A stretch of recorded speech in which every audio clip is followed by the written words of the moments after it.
ketika lo berekspektasi terhadap siapapun dan apapun, disitulah lo dengan sengaja membuat diri lo sakit hati.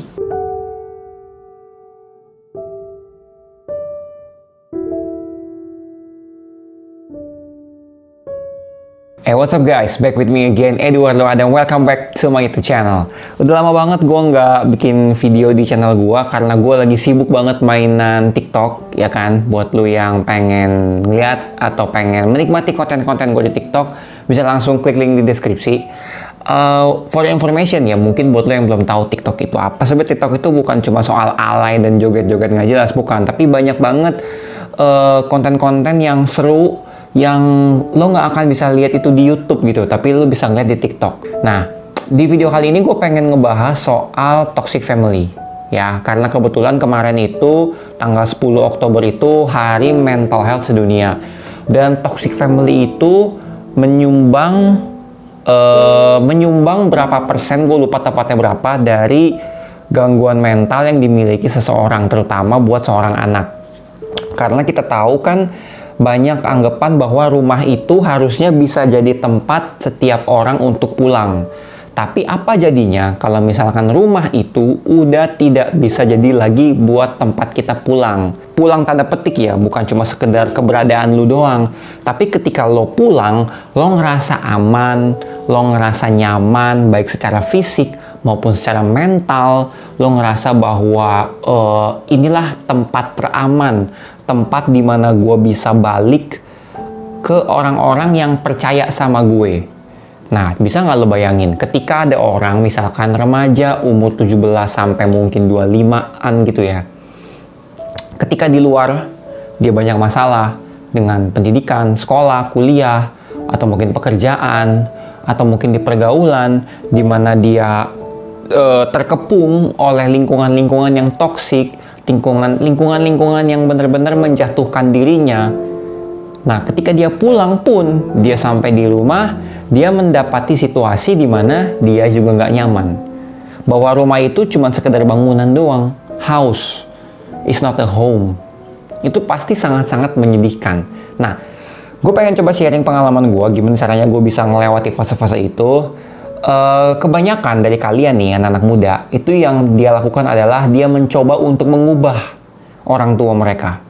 Dalam arti gini, papa mama kenapa sih kok jahat banget sama aku? Aku tuh lagi capek, aku mau cerita. Kenapa kalian gak pernah dengerin aku? Itu kalimat yang sering banget gue denger. Yang kedua, aku tuh begini gara-gara papa mama. Itu dua kalimat yang sering banget gue denger. Dan gue akan kasih argumen gue yang kemungkinan besar bisa bikin lo nge-counter itu semua dan bisa bikin lo lebih happy. At least lo lebih happy, oke?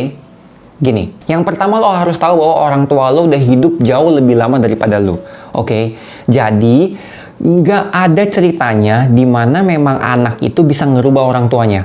Tak kecuali orang tua lo sangat-sangat open-minded, oke? Orang tua lu sangat-sangat open-minded, gue ulangin. Kenapa? Karena lu nggak boleh lupa bahwa setiap manusia itu punya yang namanya ego. Apalagi orang tua. Jangankan orang tua, misalkan lu nih, ketemu bocah nih, kecil. Oh, tapi ngomongnya udah bacotnya udah gede banget. Lo pasti yang jauh lebih tua gede kan? Ya, bocah juga kencing belum lurus, sosok ngajarin gue lu. Nah, pasti kan lu pernah ngalamin kayak gitu kan? Nah, sama juga dengan namanya orang tua, men. Jadi, orang tua itu punya ego. Jadi ketika kita ngomong dan terkesan kita menggurui mereka, nah kalau orang tua yang tidak open-minded, mereka pasti akan pakai emosi mereka. Dalam arti kayak mereka akan ngerasain ego seperti yang kita rasain tadi. Kayak, nih anak belum jadi orang tua, tahu apa lu nasihatin gue. Nah, itu yang gak open-minded. Tapi kalau mereka open-minded, dia akan coba dengerin dulu. Kamu kenapa? What's wrong with you? What is the problem? Sini cerita sama papa, sini cerita sama mama. Biasanya keluarga yang open-minded kayak gitu, oke? Nah, kenapa kita sakit hati ketika mereka nggak mendengarkan kita, ketika mereka nggak bisa menjadi orang tua yang kita sebagai anak kita idamkan? Itu karena kalian punya ekspektasi.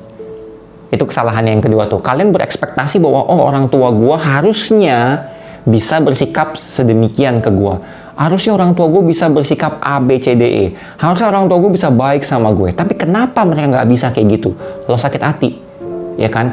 Udahlah lo sakit hati gara-gara lo di luaran hancur, maksudnya dalam arti di pergaulan juga toksik, pendidikan lo juga toksik, kerjaan lo juga toksik, sampai rumah pun juga lo masih berekspektasi mereka untuk baik sama lo. Nih, gue kasih rahasia gue ya.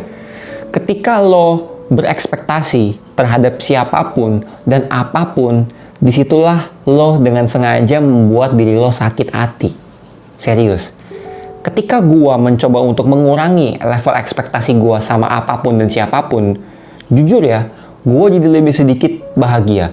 Meskipun gak selalu bahagia, karena gak mungkin lah, manusia kan pasti punya ekspektasi. Dalam arti kalau misalkan impian lo gak tercapai, atau mungkin angan-angan yang lo udah impikan itu gak tercapai, pasti ada rasa kecewa, pasti ada sedih, wajar.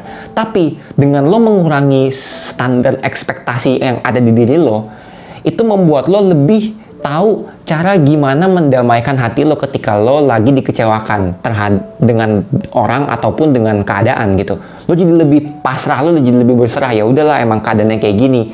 Apa yang bisa gue perbaiki. Apa yang nggak bisa gue perbaiki, ya udah. Lo akan jadi lebih kenal sama diri lo kayak apa. Oke?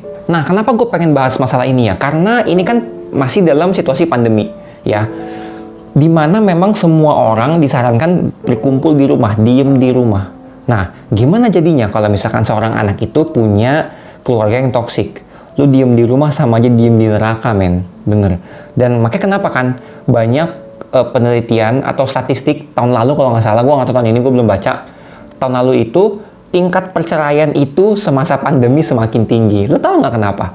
Karena mereka itu udah nggak saling cinta, tapi ketemu terus. Nah, ketika ketemu terus, makin keluarlah sifat-sifat aslinya yang bikin mereka makin gedek.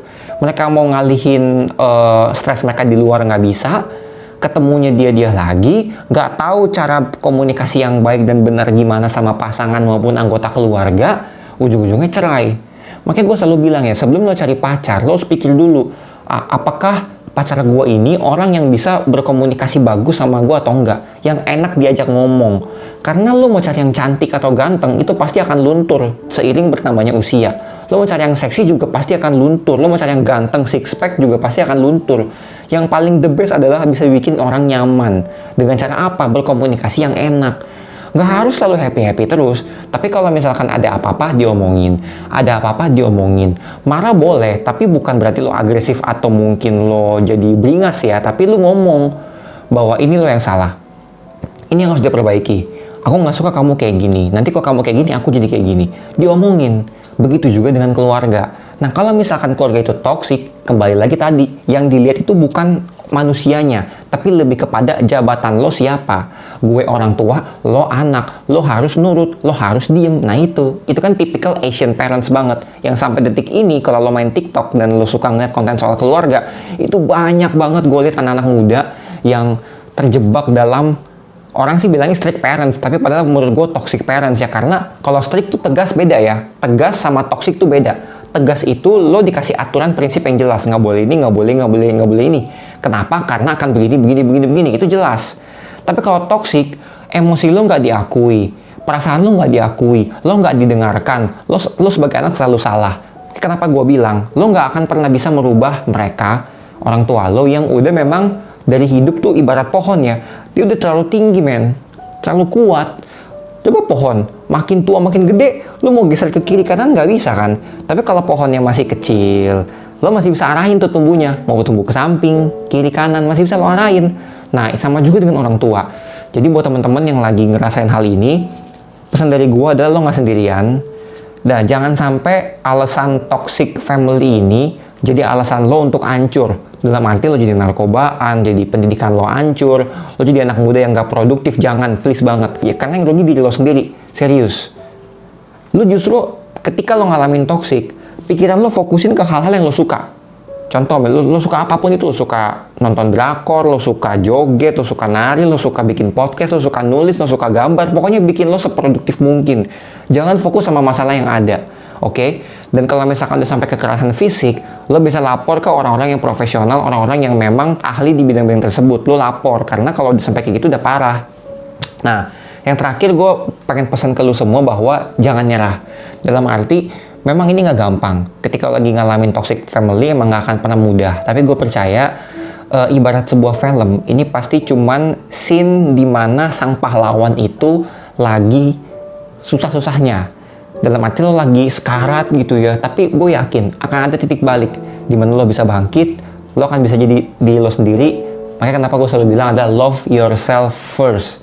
Kenali diri lo lebih dalam, bahwa lo itu berharga, lo punya something yang bisa lo kasih ke orang-orang. Bahwa orang lo toksik oke, tapi mereka ini cuma sebagian kecil di cerita hidup lo. Masih banyak banget cerita-cerita yang bisa lo kasih ke orang-orang di sekeliling lo. Oke, itu aja untuk video kali ini. Semoga bisa membantu lo semua, bermanfaat. Gue Edward Rodam signing off. Buat lo yang suka konten-konten kayak gini atau punya cerita, boleh banget komen di YouTube gue. Jangan sungkan, gue pasti bacain. Dan kalau bisa menarik untuk gue bahas, gue akan bahas. Gue Edo pamit. Thank you so much. Jangan lupa subscribe kalau lo tertarik. Dan jangan lupa juga tekan tombol lonceng notifikasi. Oke, see you, bye-bye.